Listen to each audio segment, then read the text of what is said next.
우리에게 주시는 말씀은 마가복음 1장 36절에서 39절입니다. 마가복음 1장 36절에서 39절까지 우리 한 목소리로 함께 성경 말씀 봉독하겠습니다.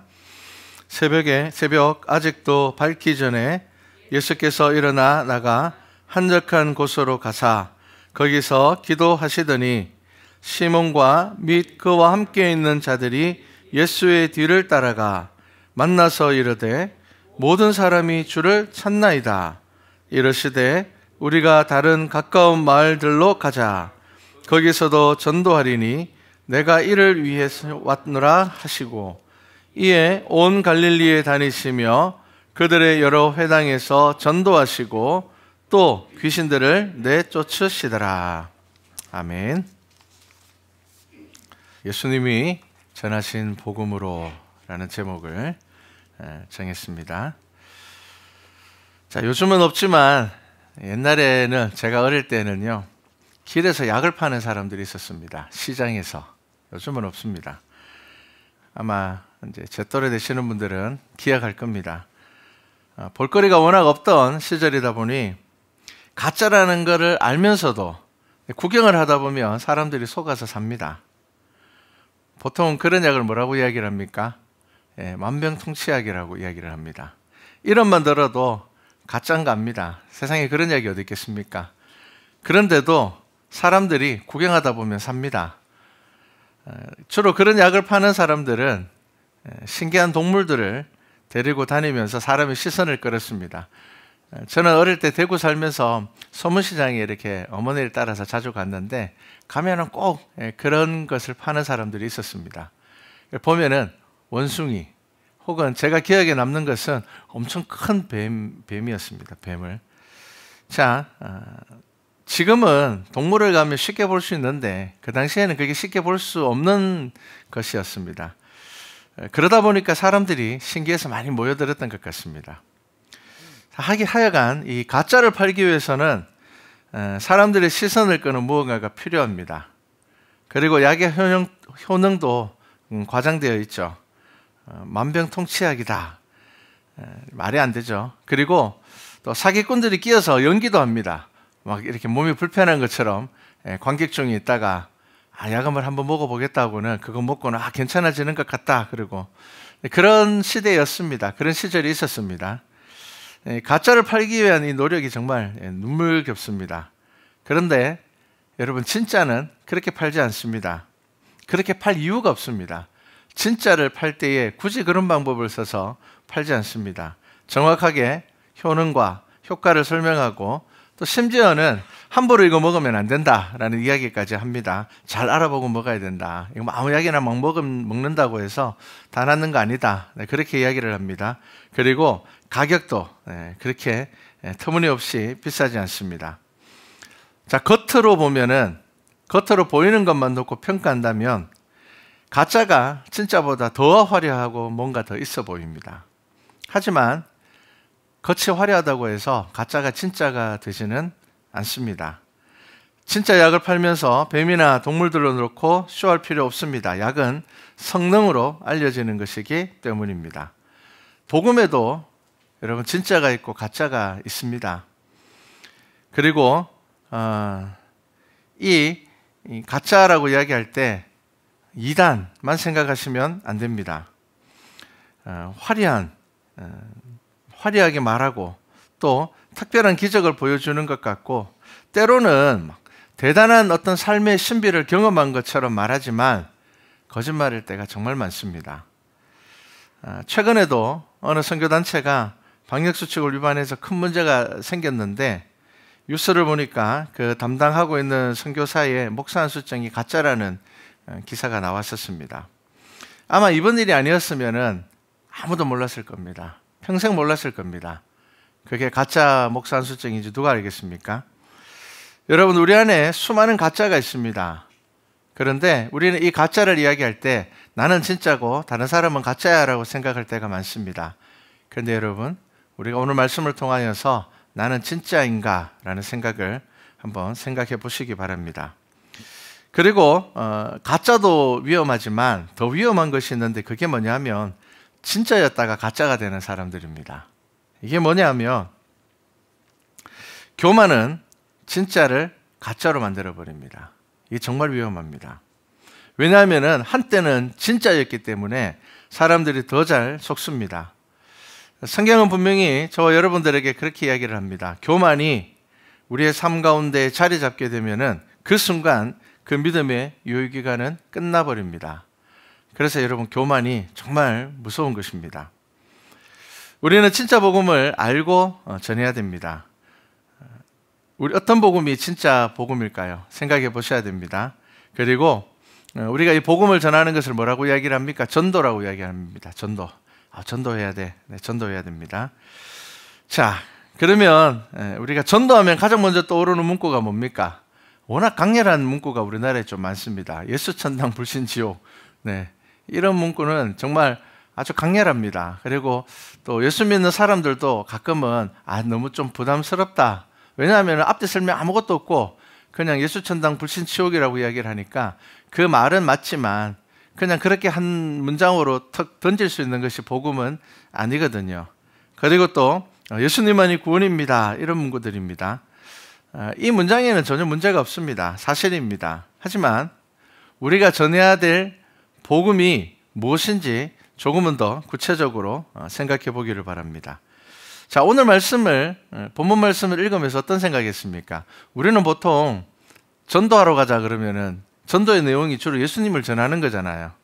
그러면 예수님은 전도하러 가자 그러면 예수님은 뭘 전하셨을까요? 가서 야, 내가 그리스도다.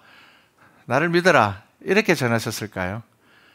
지금 오늘 본문 말씀에 보면 예수님이 새벽에 날이 밝기도 전에 한적한 곳에서 기도하시고 난 다음에 제자들을 데리고 뭐라고 이야기를 합니까? 우리가 다른 가까운 마을로 가서 거기서 전도하자. 그 이유는요, 내가 이것을 위해서 왔다. 이렇게 말씀하십니다. 내가 전도를 하기 위해서 왔다는 겁니다. 그러면 예수님께서 전하시는 그 전도가 무엇일까요? 예수님께서 나를 믿어라 라고 이야기를 하신 말씀은 성경에 많습니다. 요한복음 7장 38절에 보면 이렇게 말씀합니다. 나를 믿는 자는 성경의 이름과 같이 그 배에서 생수의 강이 흘러나오리라. 그렇게 말씀하셨습니다. 그리고 또 요한복음 12장 44절에도 예수님께서 이렇게 얘기를 합니다. 나를 믿는 자는 나를 믿는 것이 아니요 나를 보내신 이를 믿는 것이며 이렇게 말씀하셨습니다. 그런데 우리가 예수님의 사역을 보면 처음에는 그것을 숨기셨습니다. 그리고 제자들에게도 너희가 다른 데 가서 내가 그리스도라는 것을 말하지 마라. 그렇게 말씀을 하셨습니다.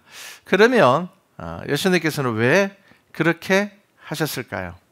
한번 우리가 이 부분을 먼저 생각해 보셔야 됩니다. 요한복음 6장 말씀을 한번 보겠습니다. 요한복음 6장 66절에 보면은 이런 말씀이 있습니다. 그때부터 제자 중에서 많은 사람이 떠나가고 다시 그와 함께 다니지 아니하더라. 이렇게 얘기를 합니다. 자, 예수님을 따르던 많은 사람들 중에서 예수님을 떠나가 버렸는데 그냥 뭐 예수님을 따라다니던 사람이 아니라 어떤 사람이라고요? 제자 중에서 많은 사람이 떠나가고 이렇게 이야기를 합니다. 그러면 요한복음 6장에 도대체 무슨 사건이 있었기 때문에 이런 일들이 일어났을까? 한번 보셔야 됩니다. 요한복음 6장에는 오병이어 기적이 기록되어 있습니다. 오병이어 기적을 경험한 사람들이 예수님을 잡아서 억지로 임금을 삼으려고 했습니다. 자, 그때 예수님께서 어떻게 하셨습니까? 그들을 떠나가셨습니다. 마태복음을 보면 혼자 산으로 올라가셨다. 그렇게 표현을 하고 있습니다. 떠나가 버리셨습니다. 자, 그리고 예수님께서 그들을 떠나신 이유도 요한복음 6장 25절에 잘 나와 있습니다. 이렇게 말씀하십니다. 너희가 나를 찾는 것은 표적을 본 까닭이 아니요 떡을 먹고 배부른 까닭이로다. 이렇게 이야기를 합니다. 자, 예수님께서 오병이어 기적을 일으키셨습니다. 그런데 예수님께서 그들에게 원하셨던 것은 그들이 그 기적을 통하여서 예수님의 행하시는 일들을 보고 표적을 볼 수 있어야 되는데 그들은 표적을 보지 못하고 단순히 뭘 봤다고요? 먹고 배부르니까. 저분이 임금이 되면은 야, 우리 먹고 살 걱정은 없겠다. 야, 우리의 삶이 굉장히 좋아지겠는걸. 예. 우리가 대통령 투표할 때도 어떤 사람을 저 사람 대통령 되면 우리나라를 살릴 수 있겠다. 경제를. 우리 잘 살 수 있겠다. 우리는 그런 기준을 가지고 있습니다. 그게 일반적으로 세상의 왕을 뽑을 때는 뭐 나쁘지 않은 조건입니다. 하지만 예수님은 그것이 아니었습니다. 사람들이 그럼 예수님에게 묻습니다. 이렇게 묻습니다. 그럼 표적이 무엇입니까? 표적이 무엇입니까? 라고 묻습니다. 그때 예수님께서 아주 긴 이야기를 하시는데 어떤 이야기를 하는가 하면은 예수님께서 생명이 떡인 것과 죽으시고 부활하실 것에 대한 말씀을 하십니다. 자, 그 말씀을 듣고 사람들이 떠나갔습니다. 제자들이 떠나갔습니다. 자, 왜 그때 예수님은 그렇게 밝혀서 말씀을 하셨을까요? 그 이유가 있습니다. 12 제자들과 나눈 대화 속에 대답이 있습니다. 자, 예수님이 많은 제자들이 떠나가고 난 다음에 예수님이 12 제자들을 향해서 뭐라고 말씀하십니까? 너희도 가려느냐? 다른 사람들 다 나 떠났는데 너희들도 가겠느냐? 라고 이야기를 합니다. 그때 뭐라고 이야기를 합니까? 영생의 말씀이 주께 있사오니 우리가 누구에게로 가오리까? 우리가 주는 하나님의 거룩하신 자인 줄 믿고 알았사옵나이다. 이렇게 이야기를 합니다. 자, 예수님께서는 예수님의 그 생애를 통하여서 예수님의 사역을 통하여서 기적과 여러 가지 능력을 통하여서 예수님께서는 사람들이 무엇을 보기를 원하셨는가 하면은 표적을 보기를 원하셨습니다. 감옥에 갇혀있는 세례 요한이 자기 제자들을 예수님에게 보내서 이런 질문을 합니다. 오실 이가 당신입니까? 아니면 우리가 다른 사람을 기다릴까요? 그때 예수님께서 뭐라고 이야기를 하십니까? 설명하지 않습니다. 야, 내가 이런 사람이잖아. 내가 이런 거 했잖아. 설명하지 않습니다. 뭐라고 이야기를 합니까? 너희들 눈으로 본 것을 가서 전해라.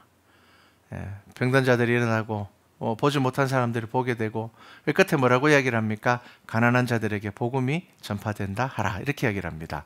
그런데 여러분, 예수님께서 대답하신 이 대답은 예수님께서 임의로 하신 이야기가 아니라 이사야서에 나오는 말씀입니다. 누군가는 말씀을 그 중심에 가지고 있는 사람들은 예수님께서 하시는 그 이적들과 그 행함들을 중에서 뭘 보게 된다고요? 구약 성경의 말씀들을 떠올리게 된다는 겁니다. 말씀을 통하여서 지금 예수님께서 하시는 그 행동이 그냥 단순히 막 특별한 기적과 같은 우리가 생각하지도 못했던 막 특별한 어떤 그런 일들을 일으키는 것이 아니라 구약 성경의 말씀에 그것이 이루어지고 있는 것을 볼 수 있어야 하는 겁니다. 그것이 중요합니다. 여러분, 우리가 누군가에게 하나님을 설명할 수 있습니까? 예수님을 설명할 수 있습니까? 그러면 전도하기 얼마나 쉽겠습니까? 그렇지 않습니다, 여러분. 예수님은 설명되어지는 분이 아닙니다. 여러분, 하나님은 어떤 분입니까? 경험되어지는 분입니다.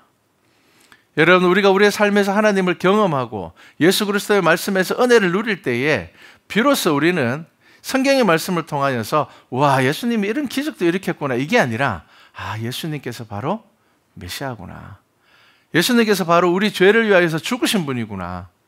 우리가 예수님을 믿어야지 우리가 구원이 있구나라는 것을 알게 되는 겁니다. 자, 아직은 부족하지만 그 예수님과의 대화를 통하여서 제자들의 삶 가운데서 믿음이 시작되었습니다. 어떤 믿음입니까? 그냥 특별한 랍비나 선지자인 줄 알고 예수님을 따랐는데 그들의 믿음이 한 걸음 더 성장하여서 예수님께서 행하시는 그 일들 가운데서 표적을 볼 수 있게 된 것입니다. 여러분, 이것이 믿음이 장성한 분량에 이르는 것입니다. 우리가 전도를 하면서 그냥 예수님 믿으세요 라고 말할 때가 많습니다. 여러분, 예수님이 무엇을 믿으라는 것입니까? 이것은 알맹이가 없는 말과 마찬가지입니다. 이미 예수님을 아는 이들에게는 설명이 필요 없지만 예수님을 전혀 알지 못하는 그냥 겉으로만 알고 있는 사람들에게는 이 말은 아무런 의미를 주지 못합니다. 그래서 우리가 복음을 전할 때에 아주 구체적인 복음의 내용들이 있어야 됩니다. 예수님을 전하는 사람들은 복음이 무엇인지 알아야 되고 어떤 사람이 예수 그리스도가 메시아임을 만날 수 있는지 그 복음을 알 수 있는지 그것을 우리는 설명할 수 있어야 됩니다. 자, 예수님이 전한 복음을 우리가 살펴볼 필요가 있습니다. 마태복음은 예수님께서 이렇게 복음을 전했다고 기록합니다. 회개하라, 천국이 가까이 왔느니라. 그런데 마가복음은 조금 더 자세하게 기록하고 있습니다. 이르시되 때가 찼고 하나님의 나라가 가까워 왔으니 회개하고 복음을 믿으라. 이렇게 말씀하셨습니다. 자, 이 말씀을 한번 묵상해 보겠습니다. 여러분, 때는 무엇입니까? 시간입니다. 시간은 생명과 연관이 있습니다. 우리는 시간이 지나면은 죽습니다. 우리는 유한한 존재입니다. 그런데 사람들은 영원히 살 것처럼 생각을 합니다. 그래서 때가 다가옴을 모릅니다. 때가 다가옴을 우리는 외면하면서 살아갑니다. 그러다 보니까 사람들이 종종 이런 이야기 하죠. 와, 벌써 시간이, 세월이 이렇게 흘러버렸구나. 아유, 벌써 내 나이가 이렇게 되어버렸구나. 여러분, 때가 다가옴을 알아야 됩니다. 때가 지나가고 있음을 알아야 됩니다. 이사야서 5장 8절에 보면은 하나님께서 이사야를 통하여서 이스라엘 백성들에게 뭐라고 이야기를 합니까? 이 땅 가운데에서 홀로 거주하려는 자들은 화 있을진저, 이렇게 이야기를 합니다. 하나님을 믿노라 하면서 이 땅에 영원히 살 것처럼 생각하고 살아가는 사람들, 관심이 오직 이 땅에만 있는 사람들이 어떻게 된다고요? 화 있을지어라, 그렇게 말씀하고 있습니다.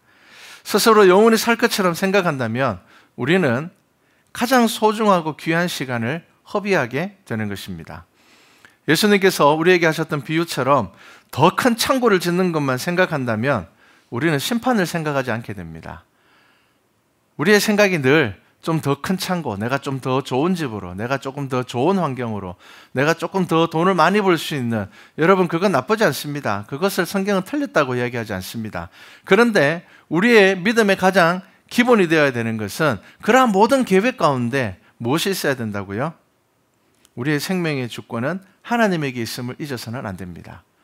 하나님께서 오늘 저녁이라도 나를 데리고 가신다면, 하나님께서 오늘 밤에 내가 잠자는 중이라도 나를 데리고 가신다면 나는 그 앞에 가야 되는 사람입니다. 여러분, 생명의 주권이 하나님에게 있음을 아셔야 됩니다. 때가 차고 있다는 것을 여러분 아셔야 됩니다. 그리고 두 번째가 하나님의 나라가 가까웠고입니다. 자, 생명이 하나님의 것임을 알게 되면은 자연스럽게 우리는 삶과 죽음에 대하여서 생각하게 됩니다.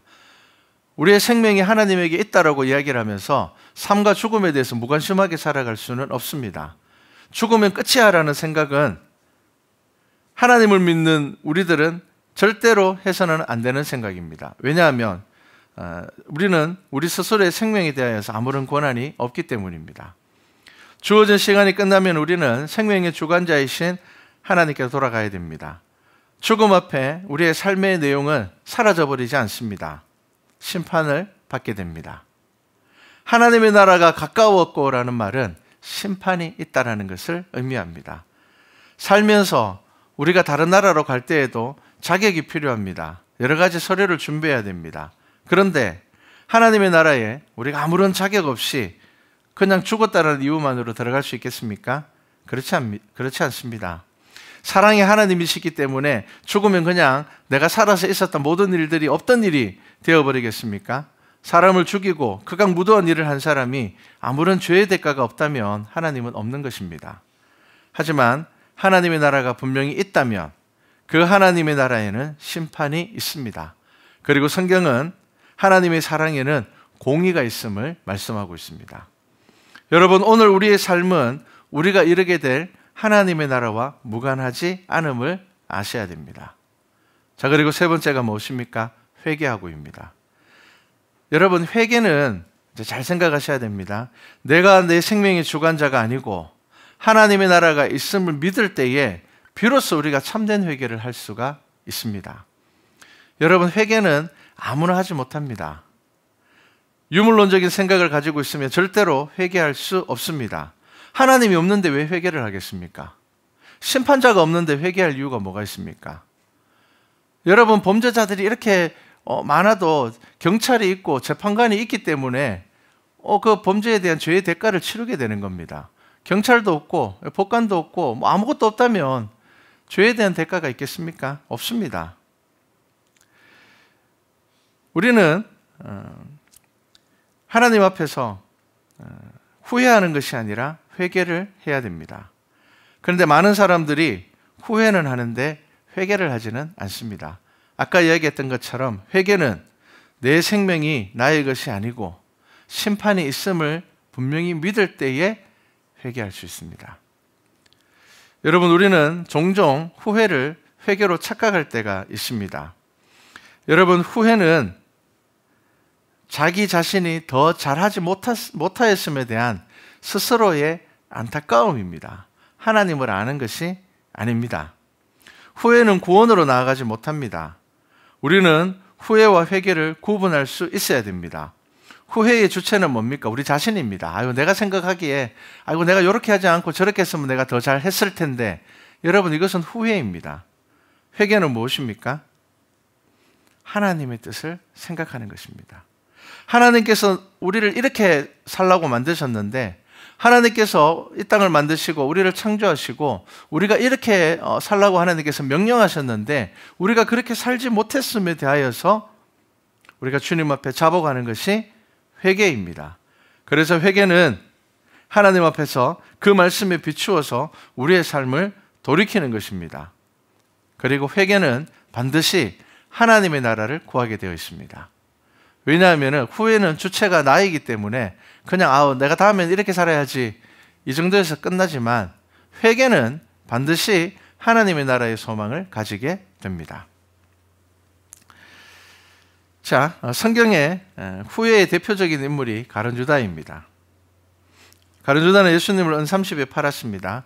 그리고 그는 돌이켜서 후회합니다. 뭐라고 이야기를 합니까? 내가 죄 없는 사람을 팔았다. 그렇게 이야기를 합니다. 내가 그분이 메시아인 것을 몰랐다. 내가 그분이 그리스도이심을 몰랐다. 이게 아니라 내가 죄 없는 사람을 팔았다. 그 정도였습니다. 자, 그런데 베드로가 있습니다. 베드로는 예수님을 버리고 도망했습니다. 그런데 그는 회개를 했습니다. 자, 예수님은 두 제자에게 동일한 기회를 줬습니다. 예수님이 가룟유다에게는 뭐라고 이야기했습니까? 나와 함께 그릇에 손을 넣는 자가 나를 팔 것이다. 자, 가룟유다에게도 예수님께서는 기회를 주셨습니다. 베드로에게는 뭐라고 이야기하셨습니까? 네가 다 굴기 전에 나를 3번 부인할 거다. 똑같은 기회를 줬습니다. 그런데 가룟유다는 후회를 하였고 베드로는 회개를 했습니다. 이 차이가 뭔 줄 압니까? 말씀을 기억했습니다. 베드로는 뭐라고 이야기를 합니까? 다 굴자 말자 뭘 생각했다고요? 예수님께서 하셨던 그 말씀을 기억하고 회개합니다. 그런데 가룟유다는요, 그 그릇에 같이 손 넣는 자가 나를 팔 것이라는 그 말씀을 기억하지 못했고, 그는 뭐라고요? 스스로 자책하고 후회합니다. 그리고 자살하게 됩니다. 여러분, 말씀을 기억하는 사람만이 회개할 수 있으며, 말씀을 기억하는 사람만이 예수 그리스도를 통하여서 내 삶에 이루어지는 표적을 볼 수 있게 됩니다. 후회와 회개의 결과는 전혀 다릅니다. 베드로는 남은 삶을 어떻게 살아갑니까? 하나님 나라를 위해. 아까 이야기했죠. 회개는 하나님의 나라를 생각하게 합니다. 베드로는 하나님의 나라를 위해서 살다가 순교하게 됩니다. 자, 때를 알고 하나님의 나라와 가까웠음을 알아 참된 회개를 하는 사람은 복음, 즉 언약 가운데 오신 예수 그리스도께서 참된 생명의 떡임을 알게 됩니다. 여러분, 이것이 복음입니다. 여러분, 이것이 우리가 전해야 되는 복음입니다. 사도 바울은 하나님께서 나를 택하셨다고 고백합니다. 내가 택한 것이 아니라 하나님께서 나를 택하셨습니다. 그렇게 고백합니다.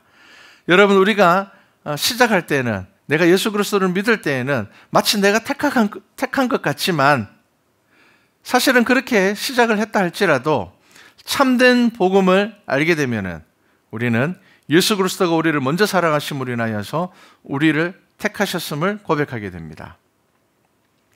예수님께서는 우리를 먼저 사랑하심으로 우리를 택하셨습니다. 저와 여러분은 택함받은 사람입니다.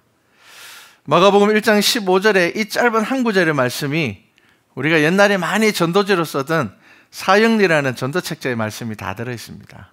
여러분, 사형리라는 전도책자 내용이 사실은 이 한 구절의 내용들을 풀어놓은 것과 마찬가지입니다. 예수 그리스도로 인하여서 이제 우리는 죄로 인하여 끊어진 하나님과의 관계가 회복됩니다.